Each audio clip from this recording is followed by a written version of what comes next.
Thank you very much. Please.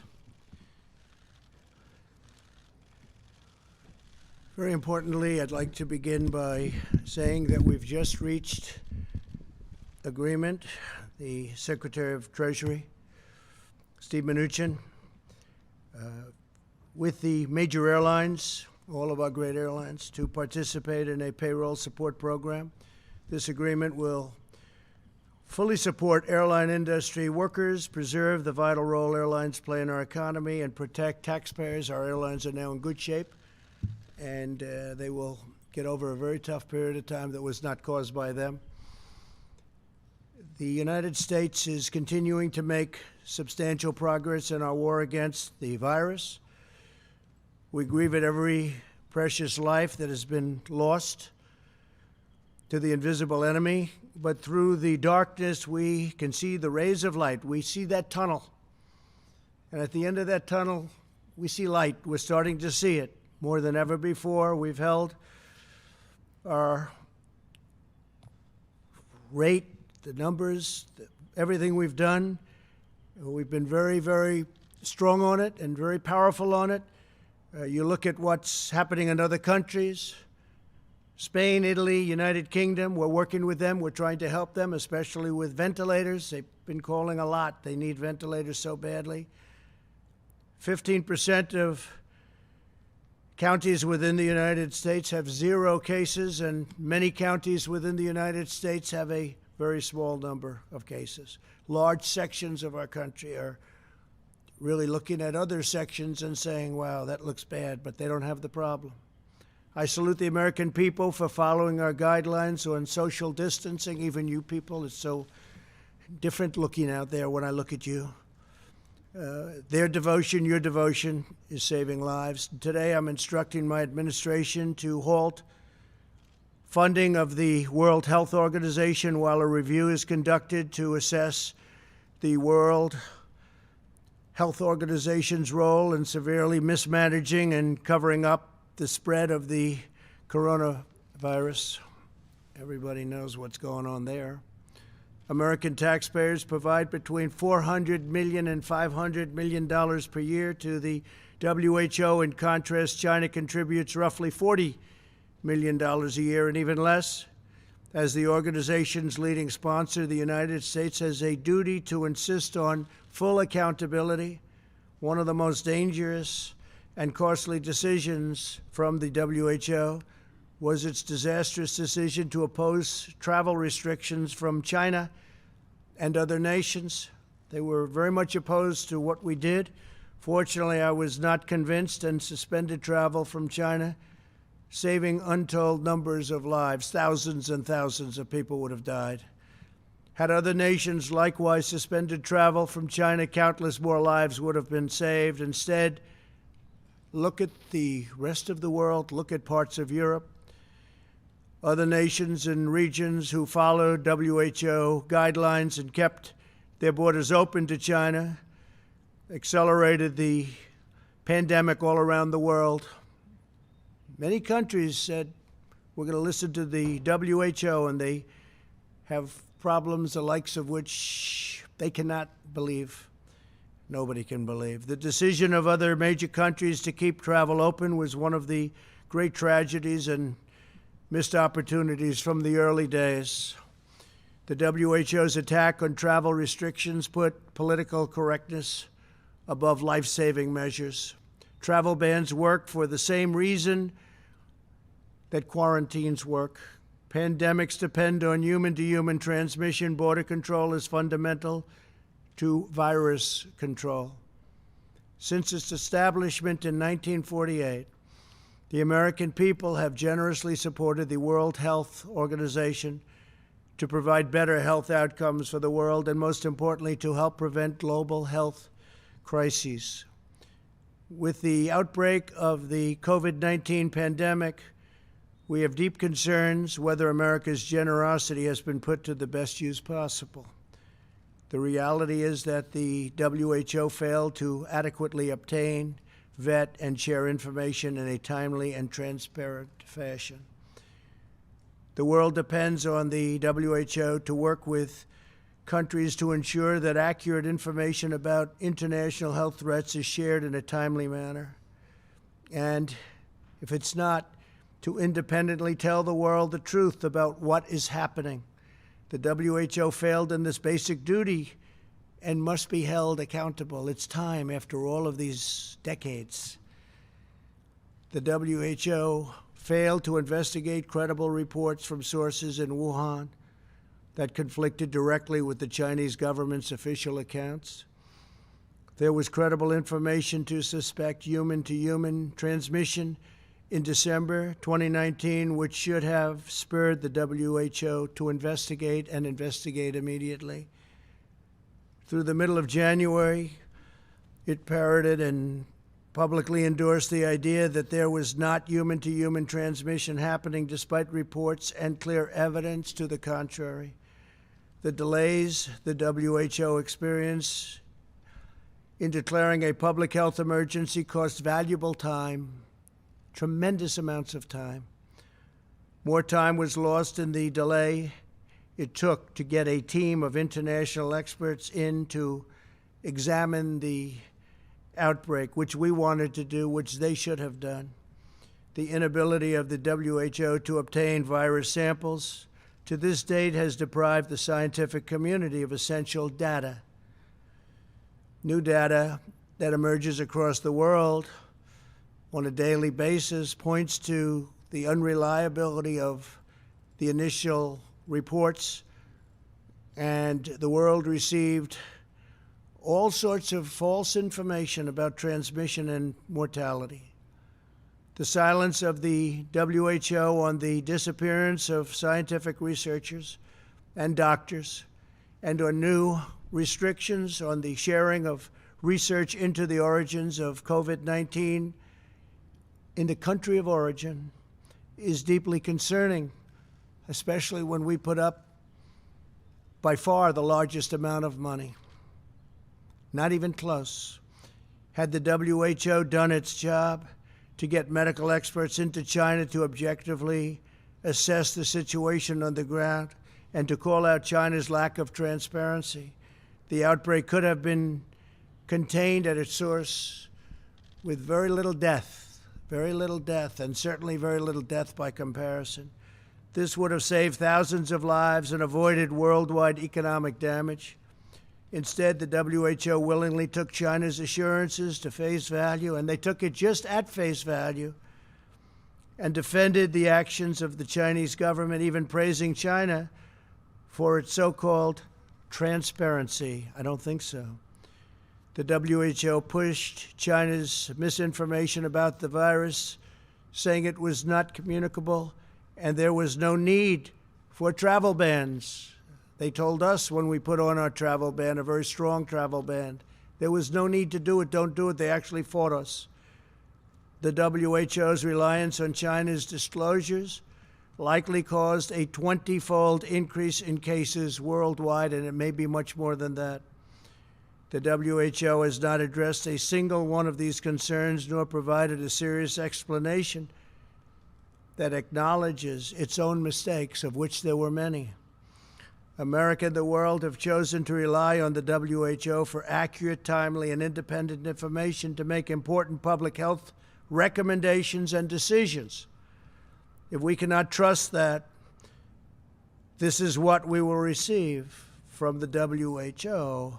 Our country will be forced to find other ways to work with other nations to achieve public health goals. We'll have no choice but to do that. Our countries are now experiencing, you look all over the world, tremendous death and economic devastation because those tasked with protecting us by being truthful and transparent failed to do so. It would have been so easy to be truthful. And so much death has been caused by their mistakes. We will continue to engage with the WHO to see if it can make meaningful reforms. For the time being, we will redirect global health and directly work with others. All of the aid that we send will be discussed at very, very powerful letters and with very powerful and influential groups and smart groups, medically, politically, and every other way. And we'll be discussing it with other countries and global health partners, what we do with all of that money that goes to WHO. And maybe WHO will reform, and maybe they won't. But we'll be able to see, as you know, in other countries hit hard by the virus, hospitals have been tragically forced to ration medical care and the use of ventilators.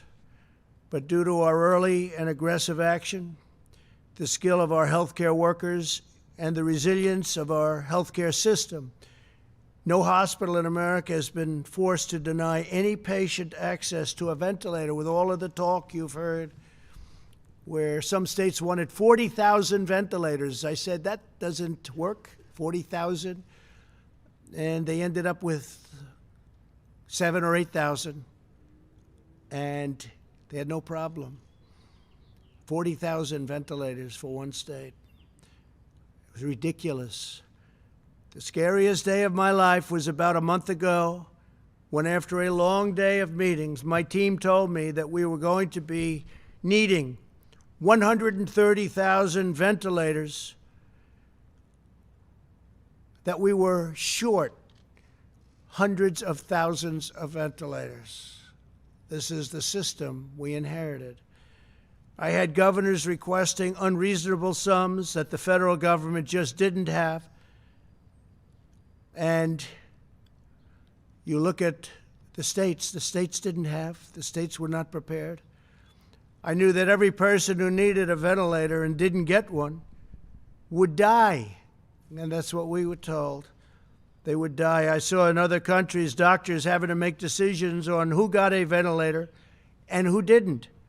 And I knew that this would be a defining challenge of the crisis. Those that didn't get ventilators were said to be in a position only of one alternative, and that was death.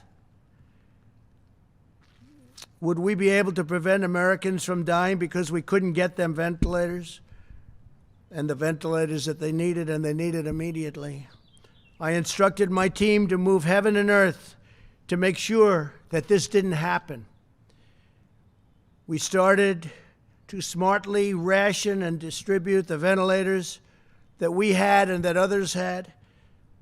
And I got daily updates on the supply we had, from requests coming in and people wanting to have updates. We had a great group of people working on it. I instructed my team to use the Defense Production Act, and the Defense Production Act was used very powerfully, more powerfully than anybody would know. In fact, so powerfully that for the most part, we didn't have to officially take it out. It was a hammer. It was a very powerful hammer in order to manufacture as many ventilators as possible.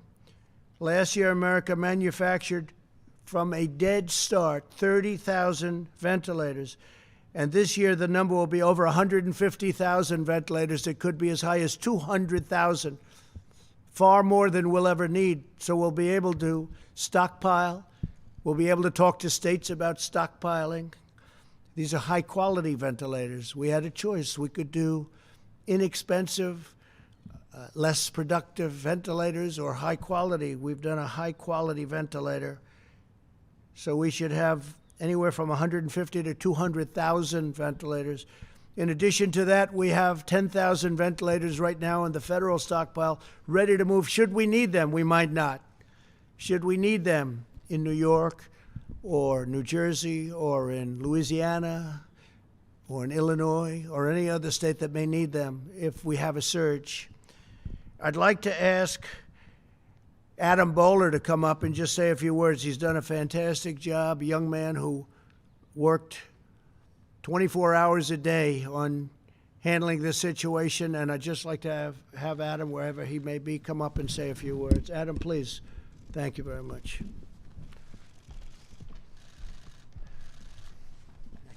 Thank you. Thank you, Mr. President. At your direction, this country has worked hard over the past few weeks to to ramp up ventilator production through all means possible. Thousands of ventilators are coming in now, monthly, with over 100,000 by the end of June. At the same time, there are over 60,000 ventilators in our hospitals right now that are not in use. Knowing this, and at your direction, we reached out to the American Hospital Association to design a system that allows hospitals to lend ventilators to other hospitals right when they need it.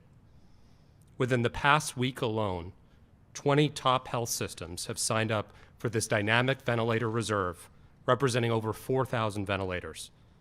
Not only do we have top academic systems like Cleveland Clinic and Mayo Clinic, but we also have top health systems from New York City, New Orleans, Washington State, and California. Over a week ago, these places would have needed help, but now they are here to help. There's been no American that has needed a ventilator that has not received one. This dynamic virtual reserve, combined with our strategic stockpile, will ensure that this is always the case. I'd like to thank the President for his leadership and directive to focus on public-private partnerships like this one. I'd also like to thank Sam Hazen from HCA, Lloyd Dean from Common Spirit, for leading this effort with the AHA and the Federation of American Hospitals. These have been difficult times. A few weeks ago, the Vice President came into my office, and he reminded us of the power of the resilience of the American people and of private companies. We needed it that day, Mr. Vice President. This partnership is another example of Americans helping Americans. Thank you. Thank you very much. Fantastic. Thank you, sir. I'd shake his hand, but I'm not allowed to. Times have changed, haven't they? Thank you very much. You did a fantastic job. We're very proud of you. You and your whole team. Thank you. Today we are taking further action to maximize our oversupply in available ventilators. This afternoon I met with the leaders, the top people of many of America's big, powerful, beautiful, and very, very important hospitals and hospital associations who join us today. We had a great meeting, learned a lot, and they've been going through a lot. They've been doing a fantastic job, as everybody here will attest. I'm pleased to announce that my administration is partnering with the hospitals across the country to create an innovative new system called the Dynamic Ventilator Reserve, so that we're going to have tremendous numbers of ventilators that we're able to help our states with at a later date. If there's ever a problem like this, which we hope to God will never happen again. It was 1917, 1918. That's a long time ago. We hope it never happens again. And I'd like to ask Rick Pollack, CEO of American Hospital Association, Sam Hazen, CEO of HCA Healthcare, that's the largest in the United States, Warner Thomas, CEO of Ochsner Health, and if I could, my hall. Are you here from Cleveland Clinic? Somebody? Good. Thank you. Come on up, folks. Please. Thank you. Say a few words. Thank you very much, Mr. President. We appreciate the opportunity to work with you and your team on the Dynamic Ventilator Reserve Program. This will provide a really important mechanism for us in serving our patients and communities by ensuring that this vital equipment will be available to critical areas that are in need. As this battle against this disease has affected the country a little bit unevenly, the rates of infection, hospitalization, and ICU use varies from one region to another. In some places with lower infection rates, some ventilators may not be in use, while other areas are potentially stretched beyond their capacity. The database of available ventilators that we are creating will allow us to flex so that we can make sure that available equipment can be shared with those in need. We appreciate the leadership of the health systems that are here today that has stepped forward. And Adam mentioned a few. I don't know if he caught Dr. Fritz Francois from NYU Langone and David Dill, the CEO of LifePoint as well. We appreciate the work of the administration in helping us find innovative solutions to ensure the best care for our patients. We'll continue to work with hospitals and health systems across the country to add to this reserve further. Your team has provided us with important leadership, and we look forward to working with you in making this a success. Thank you, Mr. President. Thank you very much. Thank you, Mr. President, Mr. Vice President, Adam, the team. I stand here before you, in front of our 285,000 colleagues who provide care to patients every day across the country. One of the guiding principles we had when we went into this COVID-19 battle was to find partnerships with other components of the industry, partnerships with other health systems, but partnerships with governments, both local and federal. And we're proud to be a part of this private-public sector partnership, and I think it's going to do great good for the community. So thank you very much. Great job. Thank you. Thank you, Mr. President. It's great to have Oxnard Health be part of this program. We certainly have been a recipient, and the state of Louisiana has been a recipient of help getting ventilators to our state and to Oxnard Health. We're currently taking care of about 60% of the COVID patients in New Orleans, and we did see a spike over the past few weeks, but we're starting to get on the other side of that and heading in the right direction. I also want to thank you personally for helping Oxnard Health. A couple weeks ago, we were running short on surgical gowns, and you and your team were able to direct some to New Orleans, which was helpful to us and other hospitals around the New Orleans area. So we're excited to be part of this dynamic ventilator reserve, and we are proud to be part of that and help other communities around the country. Thank you. Thank you, Mr. President, for the invitation here. On behalf of the Cleveland Clinic, I would just like to offer a slightly different story about the COVID pandemic. In our home state of Ohio, with an early institution of social distancing, our ability to scale up the testing and ramping out the capacity, we have actually seen a stable number of patients over the last 8 to 10 days. Only 160 patients have been hospitalized with COVID infection in Cleveland Clinic Health System. We are also very grateful for the support from our state government as well from our federal government. This is a battle where we're all in together. We coordinate our efforts, share our resources, and work together as one. I'm firmly convinced that we can do a lot of good when we work together. Thank you very much for having us. Thank you, sir. Thank you all. Great job. That was a terrific meeting, and thank you all for being here. Thank you very much. The United States has far more ICU beds per capita than any other nation.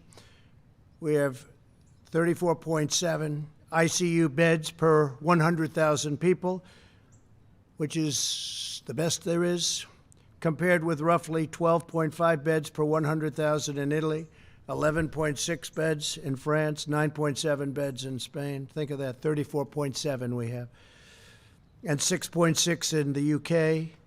There are more than 60,000 ventilators at hospitals and other healthcare facilities that are not in use at this moment. They didn't need them. We got a lot of them out, and they didn't need them. And that's a good thing that they didn't need them. But a lot of good brain power was involved in making a lot of fantastic decisions. I want to thank our Vice President for the task force, and I want to thank all members of your task force on having done an incredible job. You really have done an incredible job. Thank you, Mike, very much. Through this new partnership with the hospitals, unused ventilators will voluntarily lend them where they have unused ventilators. They will voluntarily lend those ventilators to other hospitals and other areas of greater need. Within the last several days, more than 20 of our nation's largest health systems have already pledged more than 4,000 ventilators should we need them. And I've been told that if they needed more, there are more there. We're going to be helping very soon when the supply really starts pouring in, which started, but will really start about less than a month. We're going to be helping other countries, and they need it very badly. They have no chance without these ventilators. They have to have ventilators. As we continue our medical war against the virus, the FDA has now authorized the first test developed by researchers from Rutgers University that can use saliva from patients. It's the first one. These tests can be self-administered by patients in healthcare settings, which will reduce exposure for medical workers and save personal protective equipment. Rutgers will begin processing 10,000 tests daily. So by using saliva, that's the first, they'll be able to do things in terms of speed and ease that we haven't been able to do before. So a lot of great innovation is taking place during this period of time, and that's innovation. I call it innovation under pressure. There's a big difference. Innovation under pressure, right? Cleveland Clinic knows all about that. As we prepare for the next phase of this great struggle, we must also do everything in our power to restore prosperity for the American worker. There's tremendous interest and excitement surrounding the administration's efforts to get the economy roaring once again, and I think it's going to roar once it gets open. I think it's going to go up tremendously. You see what's happening with the stock market already, because a lot of the very smart financial people, the great minds, they're looking at the stock and they're saying, well, because what they're really seeing is how we're doing. If we weren't doing well, the market wouldn't be at a level that it is today. They have a lot of confidence that we're doing the right thing and that our country is going to be open soon and our country is going to be booming. We've had requests to participate from the best in the world as we share their enthusiasm to get our country going. So I thank them for wanting to contribute, and we look forward to speaking with many industry leaders, seeking their input on how we can return to what was until very recently the greatest economy anywhere in the world, and I can say the greatest economy in the history of the world. There's never been an economy like we had just a little bit more than a month ago. We set every record you could set. More people working than we've ever had working before, almost 160 million. The best unemployment numbers we've ever had, and the best employment numbers we've ever had. Everybody was doing well. Stock market at a record. 142 days it hit a record. And I think we're going to top those records, okay? And I think we're going to top them soon, once we get rid of the invisible enemy, which will happen. The plans to reopen the country are close to being finalized, and we will soon be sharing details and new guidelines with everybody.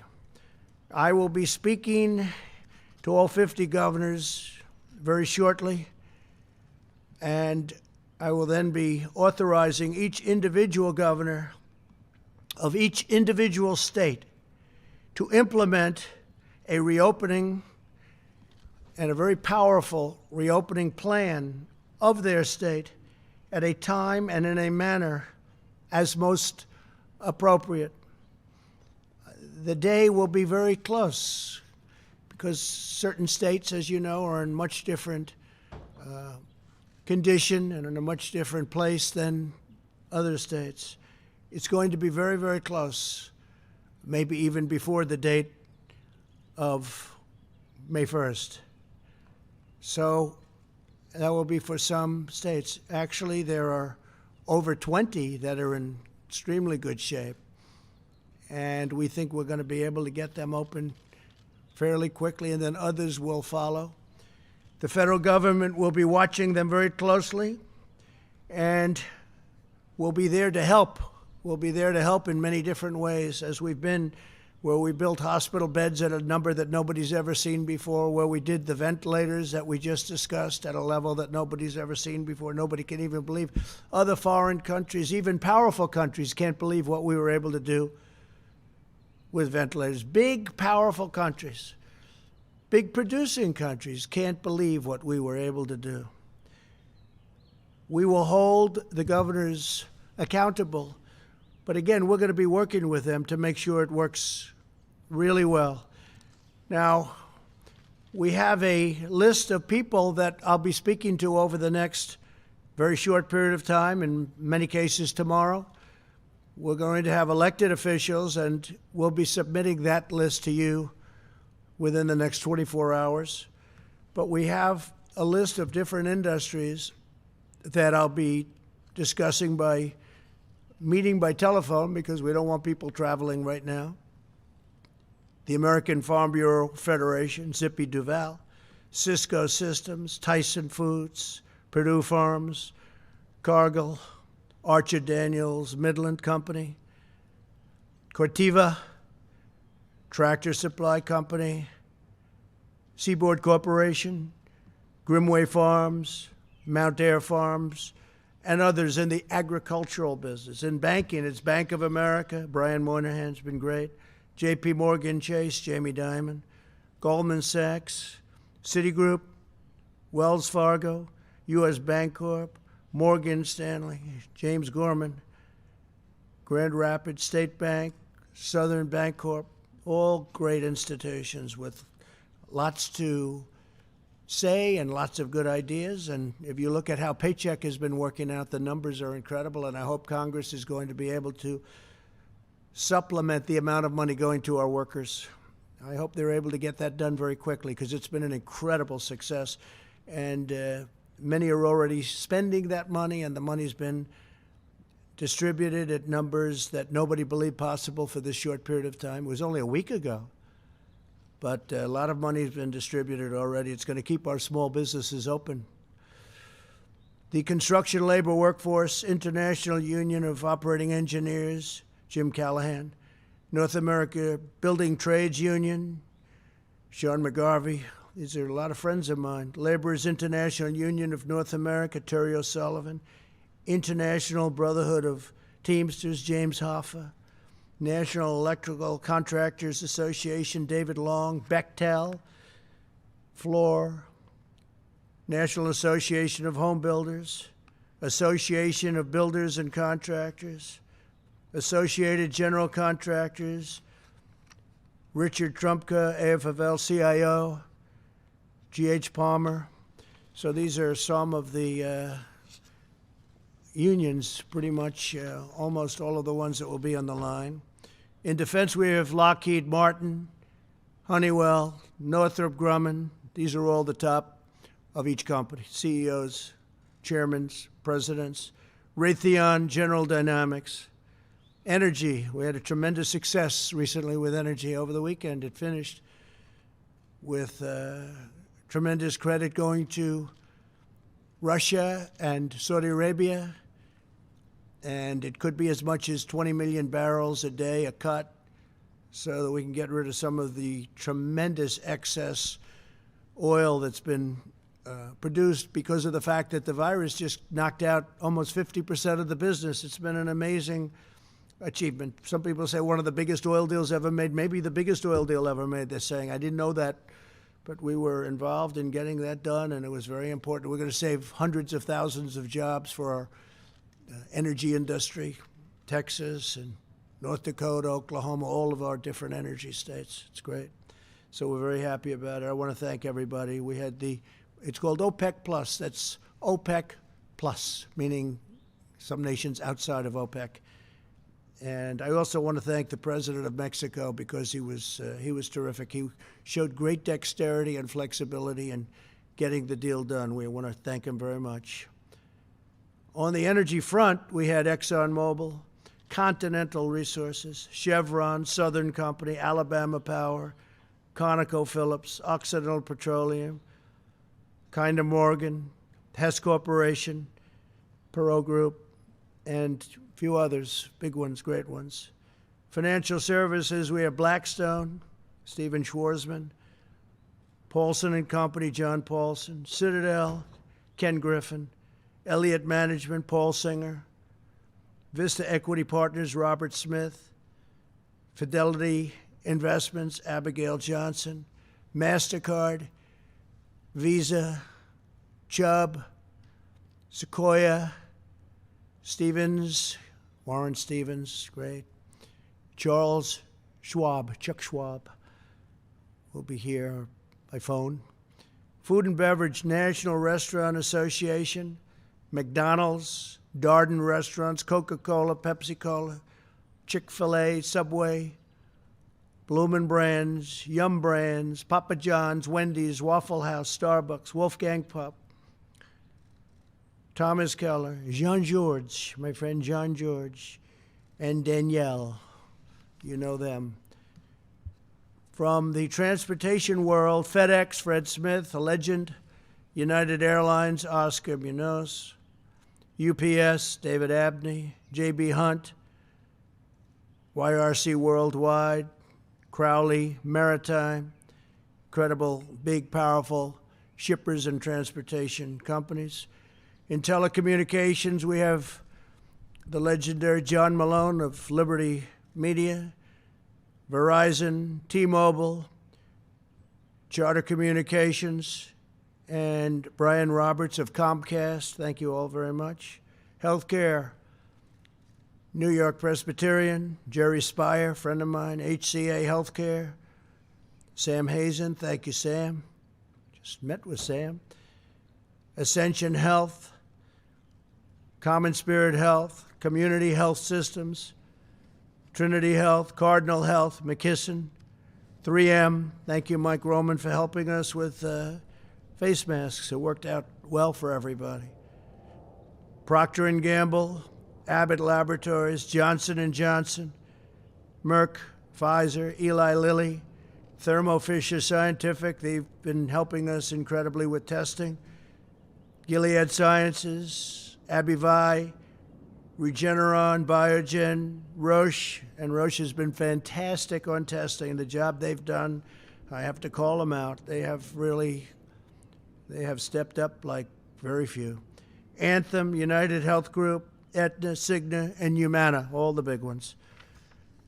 The tech companies, we have the right ones. Apple, we have Tim Cook. Google, Sundar, thank you, Sundar. Oracle, Larry Ellison, and Safra Katz. Salesforce, Mark Benioff. SAP, SAP, Jen Morgan. Microsoft, Satya, great job he's done. Thank you, Satya. Facebook, Mark Zuckerberg. IBM, Intel, Qualcomm, Cisco, Advanced Micro Devices, Broadcom. Incredible companies, companies that no other country will catch if they're smart. They have to be smart. But I've dealt with a lot of different countries, and I will say that the respect for Silicon Valley and our tech companies, there's nobody even close to our tech companies. They can't catch them, so they try and buy them. But we've sort of put an end to a lot of that. In sports, we want to get our sports back. So importantly, these will be some separate calls. Some will be together, by the way, lists, and some will be separate. But we have to get our sports back. I'm tired of watching baseball games that are 14 years old. But I haven't actually had too much time to watch. I would say maybe I watch one batter and then I get back to work. The NBA, Adam Silver. The Major League Baseball, we miss our baseball. This is baseball season right here. Rob Manfred, thank you very much. NFL, Roger Goodell, thank you, Roger. UFC, Dana White, great Dana White. PGA, Jay Moynihan. LPGA, Michael Wan. USTA, Patrick Galbraith. Major League Soccer, Don Garber. WWE, the great Vince McMahon. NASCAR, Lisa Kennedy. Thank you, Lisa. NHL, Gary Bettman. From the New England Patriots, Bob Kraft. Dallas Cowboys, Jerry Jones. Dallas Mavericks, Mark Cuban. And some of the thought leaders that we're going to have, and there are some others that we are having, we're just waiting to hear, but everybody's saying yes, I must say. John Allison, Heritage Foundation. Kay Cole James, great person. Hoover Institute, Condoleezza Rice, another great person.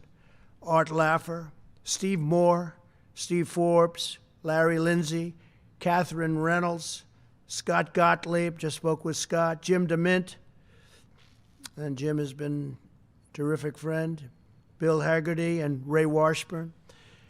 And religious leaders will be coming on Friday. We'll be speaking to, and we're going to have a separate list, but we have tremendous enthusiasm to meet by our great religious leaders. We have incredible people, and they want to be a part. And we'll be talking about churches, and we'll be talking about opening, and we'll be talking about things that are very important to a lot of people, including me. We're going to find out how we're doing in that regard. So those are the names that we have on our list. They're the names that are, I think, the best and the smartest, the brightest, and they're going to give us some ideas. But we're all set, as I said. The governors are going to be opening up their states. They're going to declare when. They're going to know when. Some can open very, very shortly, if not almost immediately. We'll give a date, but the date's going to be in the very near future. So we'll get it open. Individual states, when the governors will be held accountable. If they need things, we'll help them get those things, but we want them to do their testing. We want them because they're equipped to do testing. We've created incredible tests, and we've done more testing than anybody's ever done in the world right now. And we had a broken system, and now we have a great system. We have a system where other countries are coming to us and saying, we want to get some of those tests. I want to thank Abbott, because Abbott came up with the first simpler test. The first one was rough. I think it was more of an operation than a test. The first one was for anybody that took it. It was not easy. But now we have a very simple test with Abbott. Now we have saliva. We have lots of other things that are happening, but we have millions of tests. The governors are responsible. They have to take charge. They have to do a great job. And we're going to suggest that they check people through tests or otherwise coming into their states, and they run their states very strong. Eventually, we won't have to do that. Eventually, this will be gone. But for a while, we're going to do it. So they're going to take charge at their borders. They're going to take charge of people coming in, and maybe to an extent, depending on what they work out with a nearby state, it may be also people leaving. And they'll be able to do that very shortly. We'll be announcing a date, but it'll be very short. And frankly, it'll be at a time that will be earlier than the deadline that we imposed, the end of April. So we think that some of the governors will be in really good shape to open up even sooner than that. We'll speak to them, but we're all set. We're counting on the governors to do a great job. Others are going to have to take a longer period of time until they're in a position to say, we're ready to go, and that's okay. We understand that. Some of the governors have a very tough situation, but in almost all cases, it's all starting to come down. We're very proud of the job everybody's done. And if you look at the numbers, so the minimum, as portrayed, Deborah's here, Dr. Birx has been fantastic. The minimum was 100,000 deaths, and I hope to be substantially under the minimum, meaning we all hope, Mike, right? We all hope to be substantially under. We did the right thing because otherwise it would have been, the projections are 2 million people. The actual projection was 2.2 million people. And if you cut it in half, that would be 1.1 million people. That's many more. That's double the Civil War. And if you cut that in half, you're talking 500,000 or 600,000 people. That's what we lost in the Civil War. And that's cutting it. And we're not going to, that would not be acceptable. It would not be acceptable. One life isn't acceptable, but we weren't given that option. So I'm confident that these respected people that I just read from the list will give us some great ideas in addition to what the governors have learned. The governors have learned a lot. I've spoken to governors that at the beginning it was a contentious relationship, and now it's a very friendly relationship and a really great relationship. And I'm proud to say that some of them I think are friends. In some cases they're Democrats, but I think they like me and I actually like them. I'll tell you who they are someday. But we're all getting along, and we all want to do the right thing, and I think they're going to do a great job of leading their individual states. It'll be a beautiful thing to watch. They'll go and rely on their mayors and their local town officials. They bring it right down. And Washington shouldn't be doing that. We can't be thinking about a Walmart parking lot that's 2,000 miles away where we're doing testing, but a governor of a state can and a mayor can, and right down the line. So it's going to be, I think it's going to be a terrific system. And if we're unhappy with the state, we're going to let them know we're unhappy. And if they're not doing the job and they can't get the job done, and for some reason things are happening that we're not going to like the numbers are heading in a wrong direction, we'll have to do something that's very serious. We'll have to maybe close them up and start all over again. But I don't think we're going to have to do that. I think the governors are going to come out at a time that, and these will be individual dates, and the governors are going to come out at a time when they're ready. Some can come out very, very shortly. And we look forward to watching that process. I think it's going to be a very beautiful process.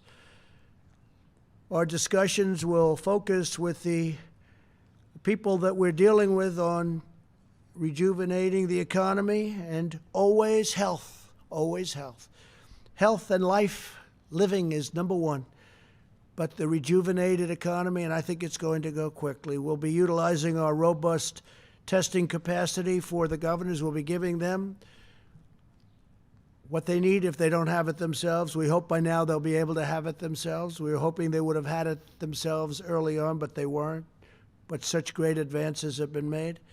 So we'll be dealing with them on that. And they can rely on us very strongly. They're going to be relying on us, I think, for some help.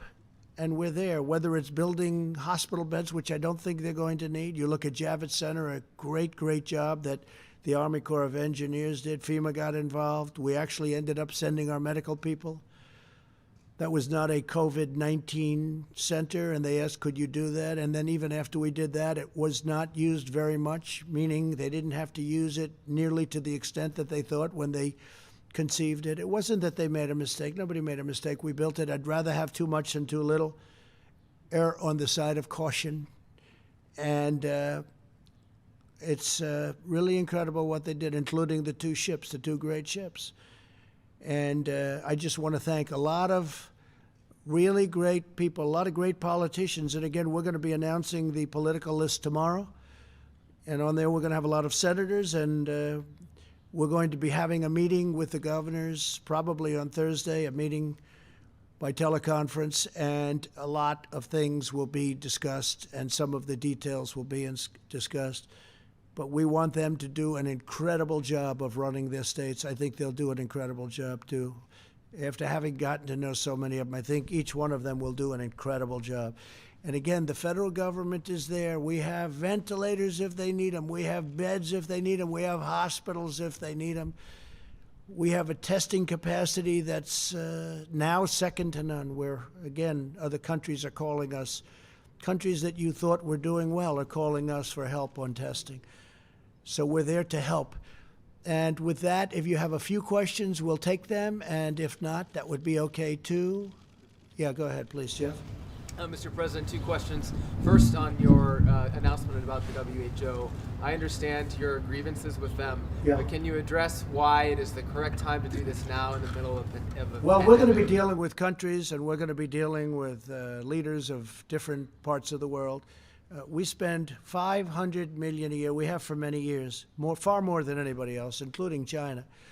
And I mean, look, I read off a long list of problems that we have, and we've had problems with them for years. It doesn't matter. We're looking at a term of 60 to 90 days. We're doing a very thorough investigation right now as we speak. But this should have been done by previous administrations a long time ago. And when you look at the mistakes that were made, all of the mistakes that were made, it's just something we have to look at. And it is very China-centric. I told that to President Xi. I said the World Health Organization is very China-centric, meaning whatever it is, China was always right. You can't do that. Can't do that. Not right. And we spend, and again, it's not a question of money, but when we're spending $500 million and China's spending $38 million, $34 million, $40 million, $42 million in a case, it's, again, not money, but it's not right. So we'll see. This is an evaluation period, but in the meantime, we're putting a hold on all funds going to World Health. We will be able to take that money and channel it to the areas that most need it, and that's another way of doing it, but we have not been treated properly. Mr. President, Yeah, Mr. please. President, you mentioned that you're going to be speaking with all the governors Yes. tomorrow, make recommendations. On probably Thursday. On Thursday.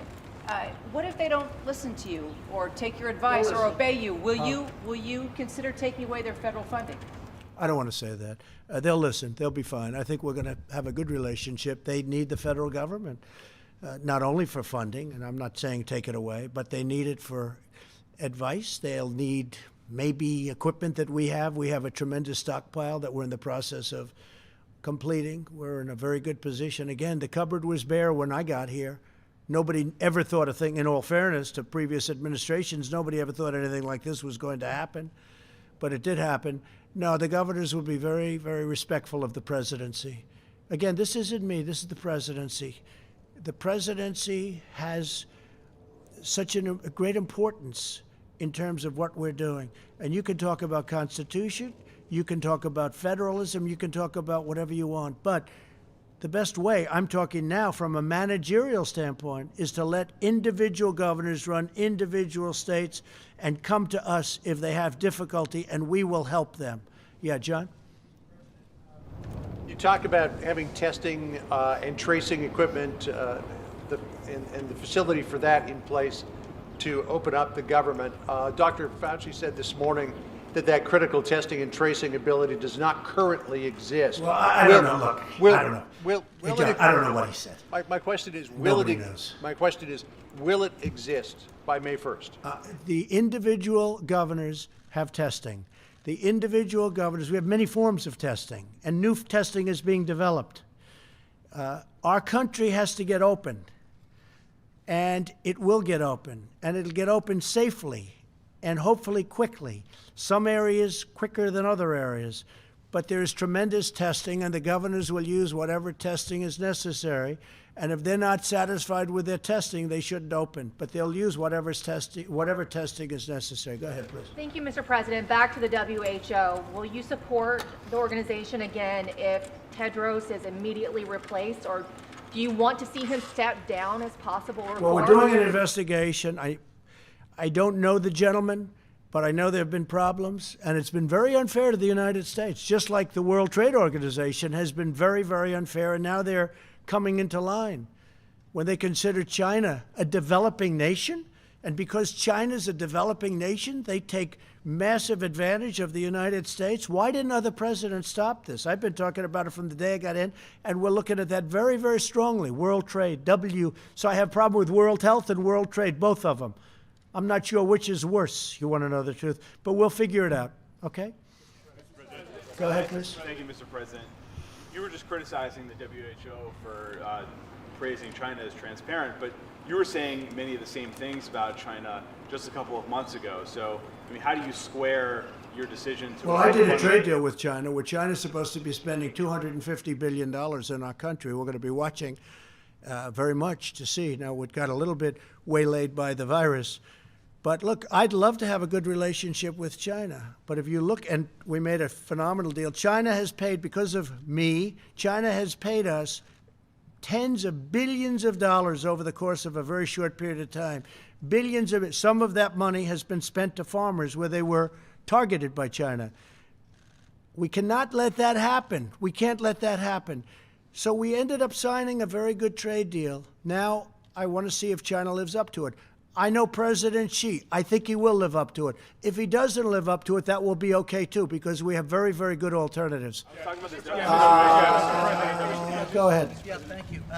Today, 600,000 cases, 25,000 deaths. I know you want to blame the WHO, but I've spoken to hundreds of people across the country in the last few weeks who say they still can't get tested, and that they aren't social distancing because so they... the governors, Excuse me. I know your question. You ready?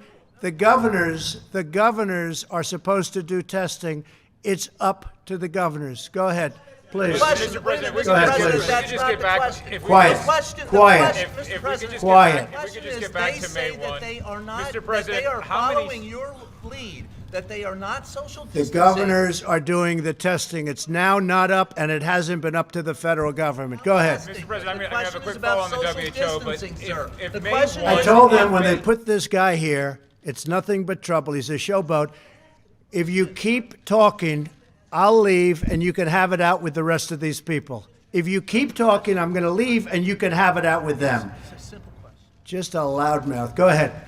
If you could kind of clarify, are you basically lifting your slow the spread before the No. May 1 deadline? No, And then, I'm and not then at how, all. and No. then how many The states? governors are going to be running their individual states. Some of them will say, no, I can't open now. And some of them may last longer than we even would think. Others will say, I can. You can go. I don't want to mention states, but there are numerous states that are in great shape right now.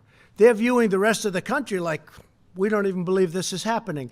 We have a lot of those states. They're set to open practically now. I mean, they would be open now. We're going to let them open sooner than the date. We're going to pick a date. We're going to get a date that's good, but it's going to be very, very soon, sooner than the end of the month. But there are many states out there that are looking at this and they're reviewing it and they're saying, we shouldn't be even included in this. You know, there are some that want to open up almost now. Now, if we disagree with it, we're not going to let them open. We're not going to let them open. If some governor said, you know, has a lot of problems, a lot of cases, a lot of death, and they want to open early, we're not going to let it happen. So we're there to watch. We're there to help. But we're also there to be critics. And on testing, very important, we've always wanted the states to do the testing. We're now providing great testing, but the state has to provide the great testing. The state has to provide the ventilators, but they didn't do that. So we ended up going into the ventilator business, essentially, and we've made tens of thousands of ventilators, and we solved a big problem for the states. But we want them to do the testing, and we are there to help. Yeah, please. I have two questions, or I have a question on the One governor. question, just one. Well, I have a question on the governors, but first, can I follow up on Jordan's One question. Go Can ahead. I follow up on Jordan's question? Do you Go ahead. want to walk back where you did praise China in January for being transparent about the I'm always coronavirus? respectful of China. I'm respectful of other countries. Why wouldn't I be respectful of China? In the meantime, China's paid us nothing in your last administration, nothing in any previous administration. They paid us tens of billions of dollars because of what we've done. And the trade deal we have, they have to give us $250 billion in purchases. Let's see if they do that. And they're also paying us 25% or $250 billion in tariffs. So we're taking in, wait a minute, we're taking in billions of dollars for China, from China. They never paid us 10 cents. That's a great thing. Now, if they don't produce or if we find out bad things, we're not going to be happy. But right now, and we're doing that. That's what we're doing. Look, we have an investigation underway. We're paying almost $500 million.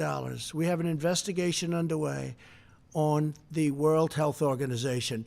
We will find out exactly what went on. And we may be satisfied that it can be remedied, and we may be satisfied that it's so bad that it can't be remedied. And if it can't, we're going to go a different route. That's my question. You're criticizing the WHO for praising China for being transparent, but you also praised China for being transparent. I In don't talk January- about China's transparency.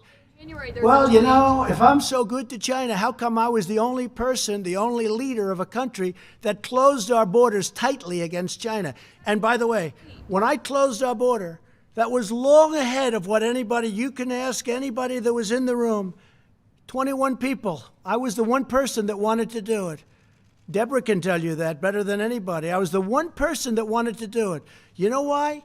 Because I don't believe everything I hear. And I closed. And if we didn't close our border early, very early, long before the kind of dates you're talking about, we would have had thousands and probably hundreds of thousands more deaths. Please. I'm talking about how Please, you said that's you were enough. Thank you. transparent. President, last week you said that you would have data in the coming days about the coronavirus's disproportionate impact on Black Americans. Yes, that's being worked on very strongly. When will we have that? I would say within 2 weeks, and it's being worked on, Deborah. We're working on that very strongly. Okay, CDC is working, but we're getting reports on that. Yeah, please, go ahead. No, in the back, yeah. Sure, Mr. President. You're talking about reopening parts of the country by the end of the month, and if you do that, and as a result, you see a spike in cases in those areas. We may not, but we may not. You know, some countries haven't, some countries haven't. I'm watching other countries. I'm studying other countries as they open. I mean, I don't want to go into names because for some it would be a little bit embarrassing. But I'm studying other countries as we go along. So on that, we have looked at every country that's opened, some successfully, some okay. No total disaster, but some okay. And some have to go back to the hot spot and fix the hot spot. We think we're going to do it very successfully. Again, we have one country, but we have lots of different pieces. It's a puzzle. We have beautiful pieces, beautiful states with capable governors. They know when it's time to open, and we don't want to put pressure on anybody. I'm not going to put any pressure on any governor to open. I'm not going to say to Governor Cuomo, you got to open within 7 days. I want him to take his time, do it right, and then open New York. I'm not putting any pressure on the governors. Some of them don't need pressure or not pressure. I mean, they're ready to go. And that's a good thing. So we'll open it up in beautiful little pieces as it comes along. Please go ahead, behind you. Yes, just a quick question. You spoke about Governor Cuomo. Just wondering if you have any thoughts on some of his remarks from earlier today, where he basically said that were New York to be pressured to be open, it would cause a constitutional crisis. And he basically said that you declared yourself King Trump. So I'm wondering if you heard those thoughts. I've declared myself as king. You know, I heard he said that, but I didn't see the remarks. But he understands how we helped him. He needed help. We gave him 2,900 hospital beds. He didn't use them. We gave him a ship. He didn't use them. And I'm not saying, but I'm saying that's good, because you know what? That means he didn't need them. But we said it was too much, but we wanted to err. We said, err on the side of caution, as I said. We said, look, we don't think you need it, but if you do, we're going to have them built. And the Army Corps of Engineers did a fantastic job, and the U.S. Navy did a fantastic job, and we moved a ship that was not meant for COVID, and we had it redesigned for COVID, but they still didn't have very many people going in. Now, we'll get along just fine. He understands. We'll get along just fine. Please. Mr. President, how do you assure workers in states that may reopen that are fearful about going back to work for fear of getting sick? Talk up, please. Louder. What's your assurance to workers who are asked to go back to work but are fearful of doing so? Well, that's going to be up to the governors. The governors are going to want to make sure everything's safe. Now, I think that companies can do testing on a maybe weekly basis. You don't have to do it every day with the same worker, but they can do testing. They could do temperature gauges. They could do a lot of different things. And, you know, we're only talking about for a period of time. You know, eventually we want to get back to where we were. We want people actually sitting next to each other in ball games eventually. You know, we're not going to rip out every other seat in baseball stadiums and football stadiums. We want to go back to where we were. I want people to understand that. We're not going to be like the way you are. We have 300 reporters in the back that want to sit. Look at this, the way this looks. I don't even like the way it looks, although I have a lot fewer reporters. That's okay with me. But look at the way this looks. I've never seen anything, John. I've never seen anything quite like it. But there are a lot of people. We don't want this. I don't want this. I don't want this. Eventually, we're going back where restaurants that had 150 seats are going to have 150 seats, not 50 seats, because they can't make it at 50 seats.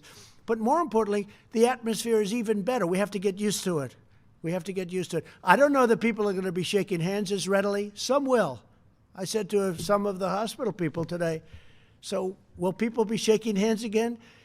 And I must say, I was a little surprised. Most of them said probably, because there is some kind of a thing to it. I was never a big handshaker, but when I ran for politics, I said, I think I better start shaking people's hands. Go ahead, John. Mr. President, a couple of financial questions, if I could. Larry Kudlow said this morning that at the current run rate, the Paycheck Protection money will run out very soon. The plan to re-up it is stalled in Congress. What can you do as president to try to move that forward? Well, we're trying to get it done. The problem is the Democrats want to put all sorts of things. Last time they put Kennedy Center in. I hated putting Kennedy Center in. I have great respect for Kennedy Center. But I hated putting it in the bill because it's just not appropriate, right? But they wanted it in for whatever reason. They had their own political reason. And John, I said, watch the way that blows up, and it blew up. I think it blew up in their face. We want to take care of our workers. We'll worry about other things and other pet projects of Democrats and also Republicans later. But it's been a tremendously successful program. I think you see it. The banks have stepped up. Hundreds of thousands of loan applications approved. Money is going out. It's been a tremendous program. Really, it's been. And obviously, it was at a point where we're almost, the money will be expired, and we could use a refill for the workers. We want to be able to make sure that small businesses stay open, John, and I think that'll happen. Yeah, go ahead, please. Mr. President, today California's governor set out a list of 6 criteria for reopening the economy there. Did he consult with you on that? And also, You said earlier that there were as many as 20 states that could reopen their economies as early as May 1st. Could you list some of No, I didn't those? say all of them by May 1st, but there are 20 states. Actually, I was given a number. 29 states are in very, very good shape.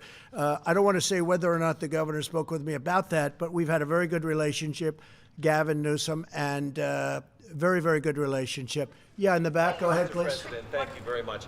I have two questions. One is from a One person question. but a person who can't be here, and so I. Who cares? If you can't be here, that's too bad, you know, right? All right. Well, one question that I have is about from the United Nations. An economist, Maximo Torero, says that there's a danger that the food supply could be interrupted during this pandemic, and I wanted to know what you're going to do about that. Well, I think our farmers are incredible. They're producing levels of food like just unbelievable. Our transportation, that's one of the reasons I have the transportation people on the line tomorrow for the delivery of the food. No, we're doing phenomenally with the food, and I will say the stores, Kroger and Walmart, which does a lot of the food, and many of the stores, they seem to be in very good shape, and I haven't heard that at all. We're going to be very strong on food supply. Okay, how about one more question? Go ahead, please. Yes, the death projections that you mentioned earlier are based on full social distancing until the end of May. So if you ease up on these guidelines now, how many more Americans do you think Well, are I'm gonna not die? easing up. First of all, we'll have guidelines, even for the states that open, and there'll be guidelines. But we will not have any problem with that. Your question's a very interesting question, but the states that are opening are not states which will have a problem with that. Plus, they will have to adhere to guidelines until a certain point into the future when the enemy is vanquished. The reason they don't have a problem now is because of social distancing. So if you No, ease the guide- reason they don't have is partially, and some of that will stay in effect. Much of it will stay in effect for a period of time. But the reason also is they're different kinds of states. They have lots of room. They have fewer people, and they have lots of room. And that's one of the primary reasons. I want to thank you all very much. So a lot of positive things are happening. We're going to have some very strong recommendations for the governors. We're going to work with the governors. The governors are going to do a good job. And if they don't do a good job, we're going to come down on them very hard. We'll have no other choice. Thank you all very much. Thank you. Thank you. On testing, how on